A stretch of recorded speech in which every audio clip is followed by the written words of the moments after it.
Ladies and gentlemen, boys and girls, welcome to the Music Lab podcast. My name is Dogg, and I am here with my friends in Darling West. Welcome, Mari and Tor. How are you guys? We're good. Thank you.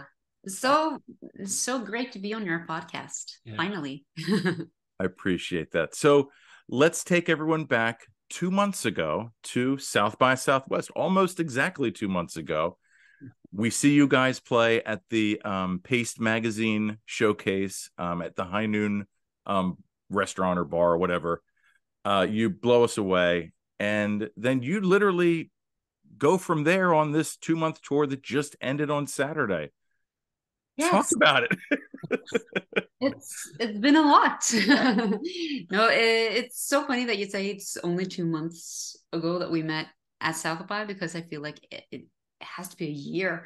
Yeah. We've done a lot of stuff since then. After South by, we put the other guys on a plane back to Norway, and then the two of us went on a little radio run to play some local radio stations and talk about our album.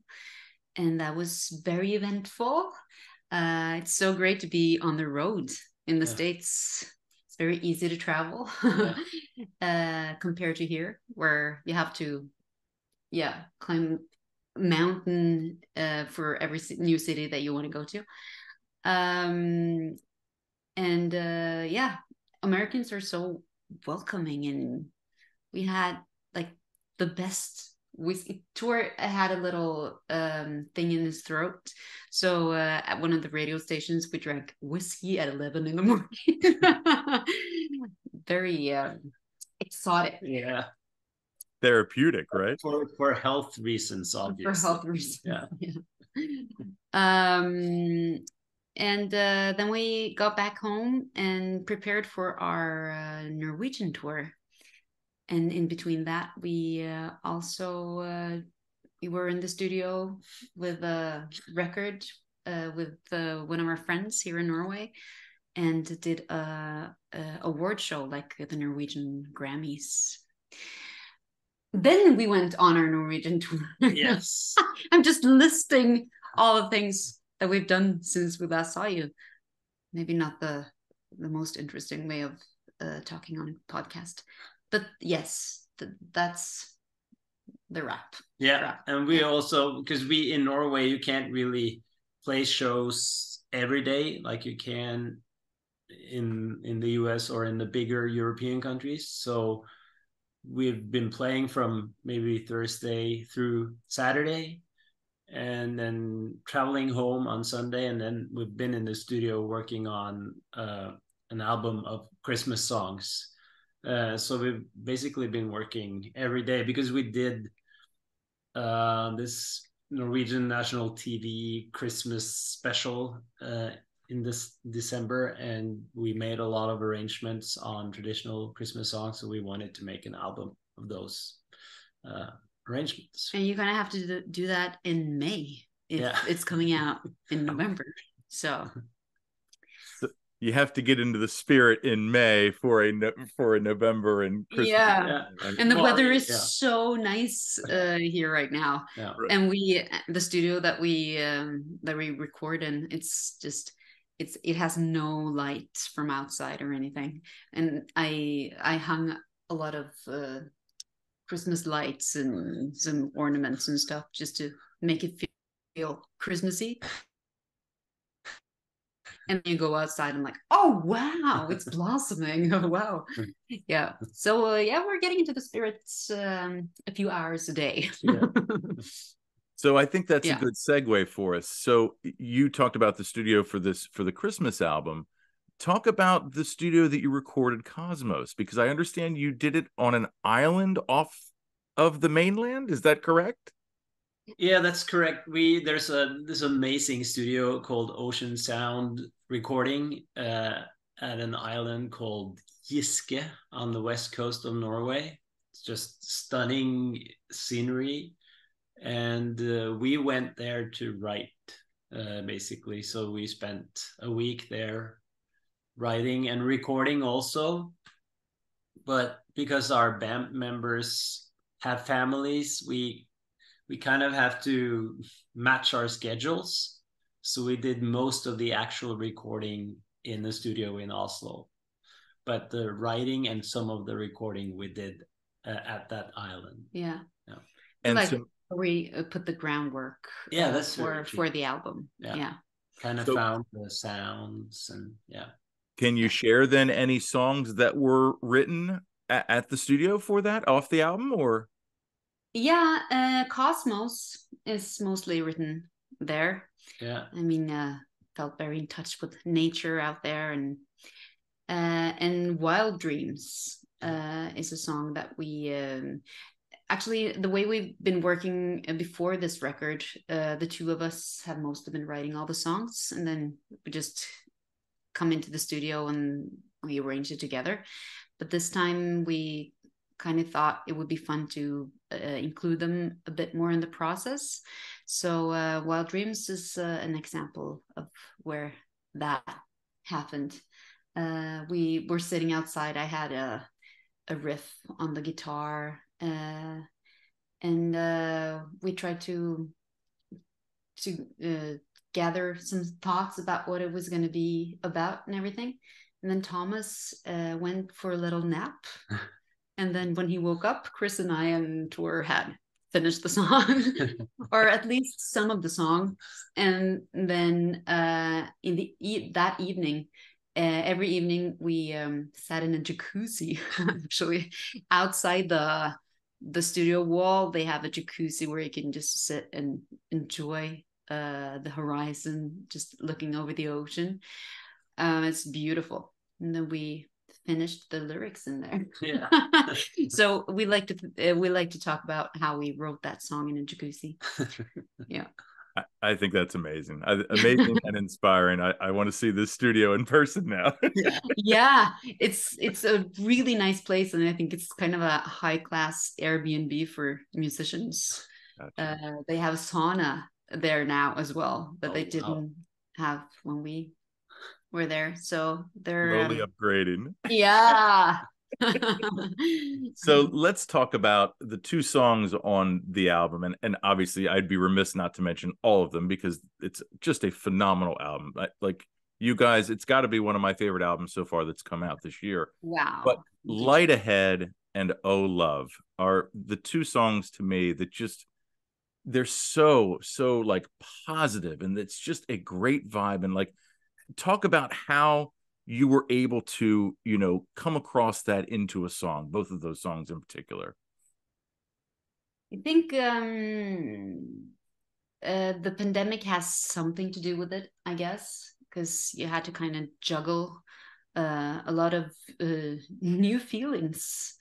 And for me, I think after a time, you just got used to a certain kind of depression and a inner dialogue with yourself where the critic became pretty loud for me. And then I kind of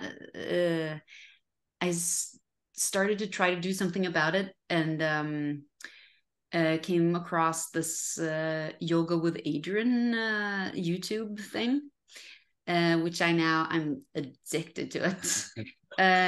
Just getting in touch with your body and your breath and everything, and her budskap, message. Yeah.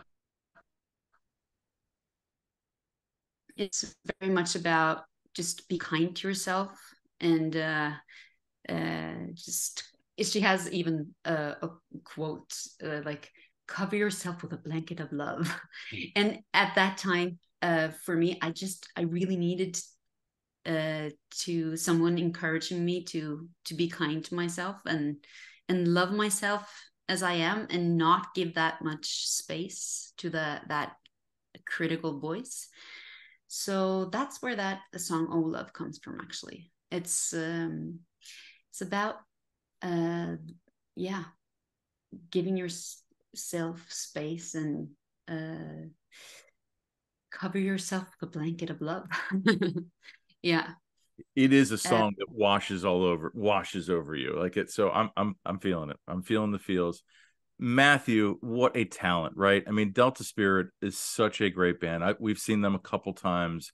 Talk about that relationship and talk about how that song came about. yeah, that song also is very much a product of the pandemic, I guess, but also even before the pandemic, we had rough times. Let's not forget that we had a lot of people in our lives struggling with mental health, uh, and after living for a few more years. I mean, when you were younger, all those things that was about people in your life struggling and everything, that was a new thing. Like you had to kind of, yeah. Oh, I'm losing my language. That's okay. Go take your time. um yeah, but after when you get older, you kind of you've lived for a few years and know that things will pass, and or be made new. So I think that is how that song came about. Like, okay, this is a rough patch, but I know for you or for me or anyone, and we know it's gonna get better at some point. Just let's focus on that for 3.5 minutes in a song. And then when we came to the studio and recorded it, it was so different than it sounds now. Yeah. Our first sketch of it. Yeah. But then Tor came up with a brilliant riff on his Fender 6 bass. And we went from there. And then when we were going to do the vocals, we were like, it's missing something, and got the bright idea of Matthew singing it, because he has a lot of life experience to pour into that song, and also his voice is, I mean, we could never have done anything like that. So kind of just saved the song for us. Yeah, Matthew. Yeah. But it's interesting though that it sounds completely different than what you guys went into the studio with. So so let's talk about, you said it, it was the pandemic was difficult for all of us, whether it was, in the moment or thinking about the future or like you said, kind of trying to relive the past. You guys did the family sessions. You did 84 of them. I mean, that's crazy. Yeah. Like, what was the inspiration behind it? What kept you going to do it? Tell the audience about that, because I think it's fascinating. Yeah, so when the pandemic hit, then we were all isolated. In Norway, we're a small country and it was really strict, so we basically had to stay indoors. I mean, we could go outside, but not really meet anyone. So we decided we wanted to try this. So the first video was in our bedroom, and we did a cover of a song of our friend Michaela Ann, who we love, and the sound wasn't very good, and the terrible video, like the quality, was all kind of. And then we decided to do one every week. Like, it was a way to maybe to have something to look forward focus on. Yeah. Because we didn't know it was like that for everyone. No one knew what was going to happen next. So this was this one thing we could do, because we're so used to working all the time, traveling, playing shows. So just, yeah, it was good to still be able to work on music. And then so we kind of did that for a few weeks, and then we got the idea of inviting someone. We sort of we had this 6 feet rule in Norway. You had to stay 6 feet apart. So we had to kind of make that work. But so we asked people that we admired and liked, and if they wanted to do a song that they had a relationship to, and we just kept doing that and asking more people and doing one every week, and it turned into this amazing way of staying connected to the musical environment that we're a part of here. And just, I think everyone needed that, just to be able to play music and feel those feelings when you couldn't go out and play in front of an audience. Yeah. So, it's kind of trying to build community, even though we couldn't be together that much, and also keep in touch with our followers on YouTube and other platforms abroad also, because it's, yeah, we couldn't go anywhere to play. Yeah. And it was I think it was really good for us musically as well. There's a tip from Jeff Tweedy in his book, How to Write One Song, that's like, just learn a lot of other people's songs, do covers, and learn on guitar and sing their lyrics. And that was I think that was very fruitful for us as well, going into the writing our record Cosmos. Mm-hmm.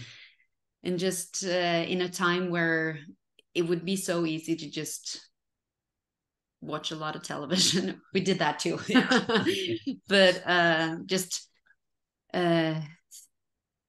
sink into apathy. We had something to hold on to, and I feel like I learned a lot about playing guitar that I maybe wouldn't have had time to if we were still on our touring schedule. Yeah. So it was a lot of things, great things coming out of that, and also building quite a bigger community. I'm not saying that we have done a lot for the Norwegian musical community, but it's so easy for people or artists in different genres to just keep to their people and their genres. And we've been in the Norwegian music scene for a long time, and know a lot of people across borders of genres. So it's been a lot of people in our family session coming into our musical universe that has come from a completely different musical genre, which is very good for the whole musical community, I think. Yeah.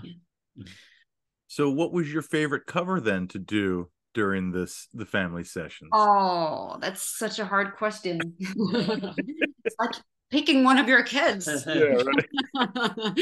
No. Well, or just a performance that kind of blew, like, kind of you unexpectedly, like, kind of killed maybe, or you know, like that a performance of a song that really kind of surprised you both when you did it, in a good way. I think for me, if we could, maybe we could pick one each, and maybe we were picking the same, but yeah.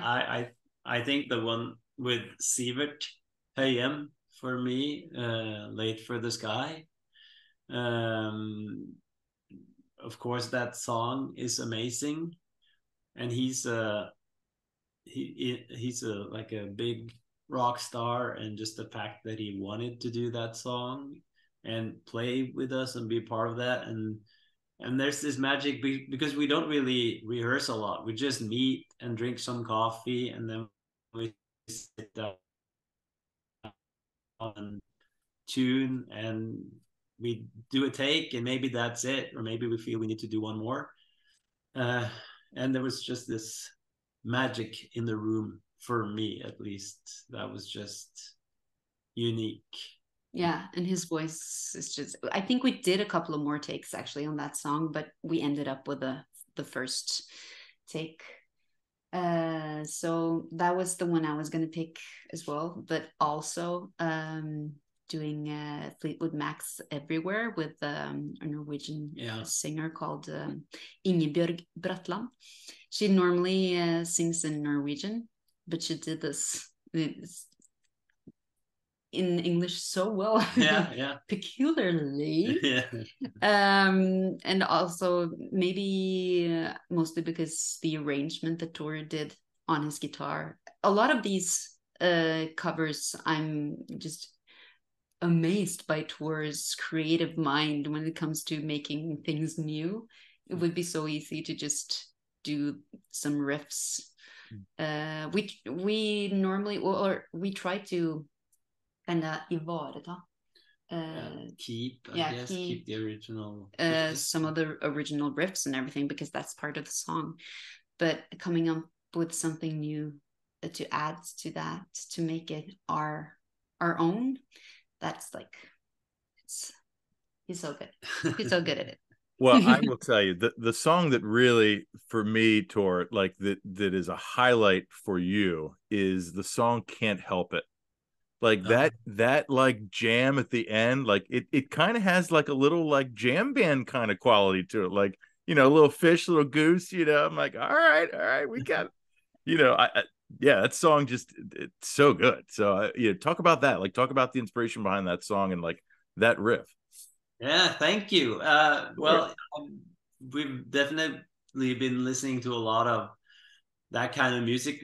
Maybe especially for me, Allman Brothers and those, and Grateful Dead and those older bands, and we've been wanting to put some of that into our music, but it's we also want to, well, we haven't really been that kind of a band, so it was fun to, I don't really remember how we ended up doing that.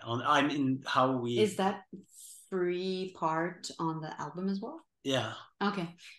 Yeah, I think that's just yeah, now I remember. It's just we did a little pre-production, like a little demo of the song.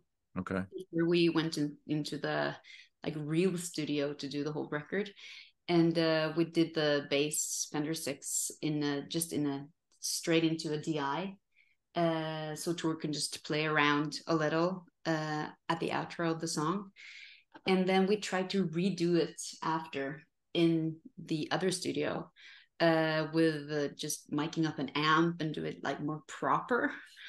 And ended up with that.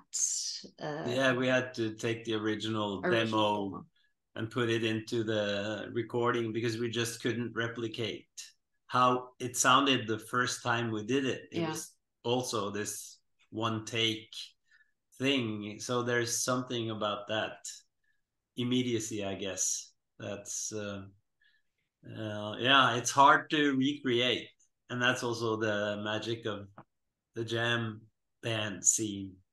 Yeah, and that's we normally have songs that are very like strict into a pattern. We like hooks that are hooks, and we'll stay that for every time we play the song, kind of. But this song has this free part where people in the band can have some fun with that moment. And so actually, to be honest, we're not completely we don't like that song so much anymore, but we really like the jam part of it, and it brings something good and new to a live set. So we're keeping it. We're trying to do that more actually in our live sets. But the song it's I think that's always going to be a challenge when you write new music. Yeah. You start to feel that the older songs aren't as great, with a few exceptions, I guess. Yeah, you can't really hit the target every time. No. Well, and that's a good kind of segue too. So of the new songs that you've been playing on this tour that you just got done with, what songs have you felt like the audience has really gravitated to, or any songs like in particular that kind of have been, you know, more so than other songs maybe on the album? In general, we feel like we've had a bigger success with this album than the other albums. I think it reaches more different kinds of people. So it's been, and we've actually on this tour we've been doing all the new songs, which is quite uncommon for us when we're on a release tour. We just pick the ones that we like the most to play live, and then add on older stuff because people want to hear the old stuff as well. But this time we've been playing all of them, and they all have a different flavor that I feel like people are connecting to. We on a song on the record called Old Man, we have like a huge string arrangement and piano and fretless bass and everything, but we can't bring that on tour, so we've been doing it in a different way, which has been really fun, and with a lot of reverb and feels. Feel like people have been very responding to that. Yeah, and also Wild Dreams, Wild I Dreams, think, yeah, works really well live. It's a great song. Yeah, it's an easy refrain. Yeah. And Light Ahead, definitely. Yeah. And Oh Love, yeah. And Cosmos, which is a new it's a new, we're listing all the songs. but that's a new experience for me, because normally people put up their phones for the older songs that they know from before, but this time we've been playing Cosmos as the second song in the set, and the phones are like, whoop. So I'm like, wow. I'm popular. So does that bother you when you go to shows that is just so prevalent that like that fans just can't like experience and like be present in the moment like that? It just bothers me as a concert goer, and maybe it's just because I'm older, but like it just, to me, it just you lose so much when all you're doing is concentrating on, you know, taking pictures or, you know, like recording it. Does that drive you nuts as a musician, like seeing that, or is it kind of as double-edged sword? Well, and for us, it's actually, to be honest, you at this point you need to keep the whole social media thing happening. So having someone post a video from the show is actually a good thing. But when I'm in the audience myself, I hate it, because I'm trying to watch the band and I'm looking at someone's screen in front of me. so there's annoying. Definitely there's a trade-off there. That's the point. Being on stage and seeing those, it's like, oh, it's PR. Because you need for people to spread the word, and that's how you spread the word these days. So yeah, I don't think we're the kind of band that those things are very much represented, though. So it's not very bothering. So yeah, I feel like people are very much in the moment, and sometimes I get a text or something from someone saying, oh, this is the one picture I got because I was so consumed by the music you were playing. I'm like, oh wow, that's the biggest compliment. Yeah, that is definitely the biggest compliment. Yeah, well, I mean, and you know, that is the mantra of our podcast. You know, it is music exploration. You know, we are, you know, bringing, you know, bands that again, you know, might not have as much of an audience as others that, you know, that we feel, or, and especially you guys. I mean, everyone should know about you because you guys are so good. So I appreciate that you guys spent some time with me. My last question and my last I guess praise, I want to hear about the inspiration behind doing Don't Start Now by Dua Lipa, and your take on that, because if no one has listened to it and they know that song, like you said, it starts out completely different than that song. Oh, that's so funny that you bring up. I feel it's so long since we did that, so I have 3 years, I think, right? Yeah, Yeah. 3 years, Yeah, 2020. because it was just in the beginning of the pandemic, we were like, what are we gonna do? Yeah. And so what we first did when the lockdown started, because we were supposed to be on tour with the other guys, Chris and Thomas, at that time, because we had just released our fourth album. So we were wondering what we are gonna do, and just someone in our little management team said you could try to do some covers. We could try to do some sync or something. So that was something to do, just gather in the studio, and someone, I don't even remember who came up with the idea of the Dua Lipa song. But there's actually a Norwegian girl who has written the Dua Lipa song with her, from up north, called Caroline Eileen. So, and we're just we're trying to spread the word of the great word of how the banjo sounds. So because the banjo is on there, right? I think that's where the hook is from, the banjo. Yeah, I think so too. Yeah. So how about if we try to do with the banjo? And then it just ended up like that. And I think that little EP with that Dua Lipa song, and a cover of Pamela of Toto, and Bulletproof. Yeah. I think that's the start of that's the beginning of the Cosmos album, actually, because we came together, the four of us, with a very leveled out, no hierarchy, or we're all like the same level, democratic. on this.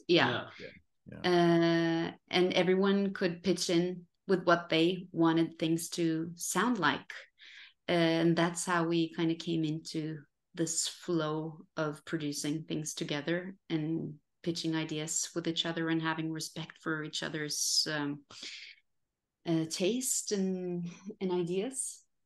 So that was a very helpful tool to get closer to how the Cosmos record sounds like now. Yeah. So we have some festivals, we have some dates coming up in June, right? We have some shows in August, and then anything for the fall, or is that kind of not able to be announced yet? Oh no, that's not. There might be something fun, like we might go overseas.